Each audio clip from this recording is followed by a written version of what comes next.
Hari igihe ubuzima bukugerageza ku buryo byose uba ubona bisa naho bikurushije imbaraga, ntibiba ari uko uri mubi cyangwa udafite agaciro, ahubwo ni igihe ubuzima buguhinduramo umuntu mushya utari uzi kuri we.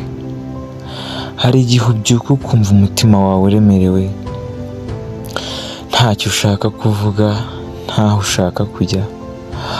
Aho niho abantu benshi bibeshya bakeka ko watsinzwe, ariko ukuri ni uko uba uri mu ntangiriro yo gukomera.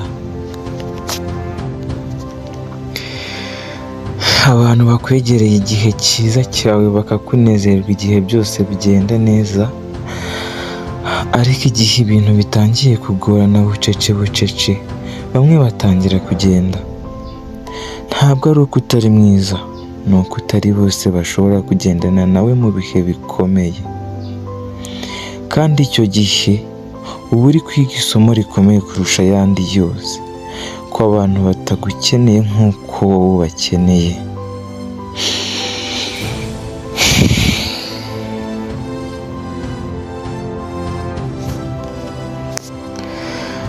Hari igihe uba wumva uri wenyine cyane, ku buryo wibaza niba hari umuntu n'umwe ugutekerezaho, ariko muri ibyo bihe niho ubona ukuri k'ubuzima. Ukuri ni uko ntawe uzahora ahari kugira ngo akubwire ko uri mwiza, ko uri ingenzi cyangwa se ko uri uw'agaciro.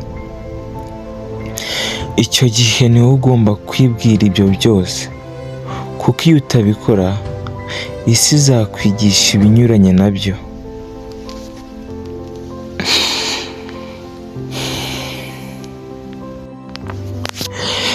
Ntugire ubwoba bwo guceceka, ntugire ubwoba bwo kuba uri wenyine.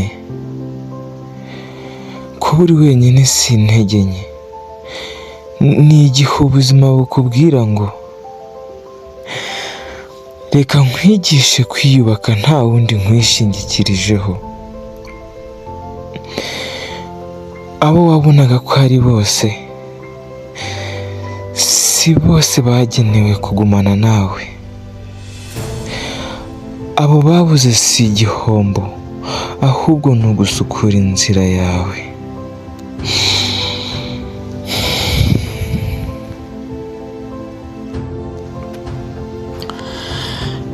Ibyo byose igihe uzabyumva neza, uzamenya ko ububabare atari iherezo, ahubwo ari umuryango ujya ku mbaraga nshya. Abantu bagusize igihe wari hasi bazatungurwa no kubona uzamutse utabakeneye, kuko umuntu wize gukomera wenyine ntakenera imbabazi z'abandi ngo atsinde.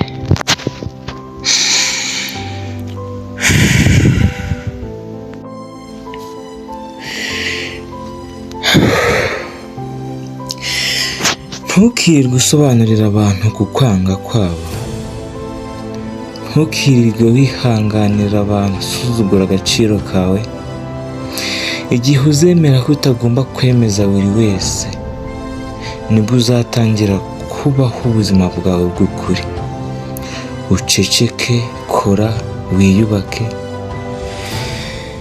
kandi umunsi umwe abantu bazabona impinduka yawe batabisobanukiwe.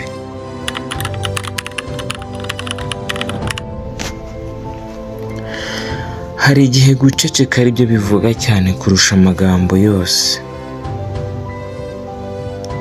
Wige guceceka, wige gukomera, wige kubaho ntawe ukeneye ngo akwemere, kuko igihe uzaba wizeye, isi yose izagukurikira. Njye wumva ni Makibo Official. Niba utarafunguye inzogera, fungura inzogera yawe, ukore subscribe nonaha, ufungure notification bells kugira ngo ntugacikwe n'ibiganiro Makibo Official tudahwema kubategurira day to day. Ndabakunda cyane, tuzasubire vuba na next video, kandi niba wumva ko hari video twaza gukorera, ijyanye n'icyifuzo cyawe, watwandikira muri komenti tukayigukorera, kuko Macboy Official turi hano ku bwawe. See you, ciao ciao.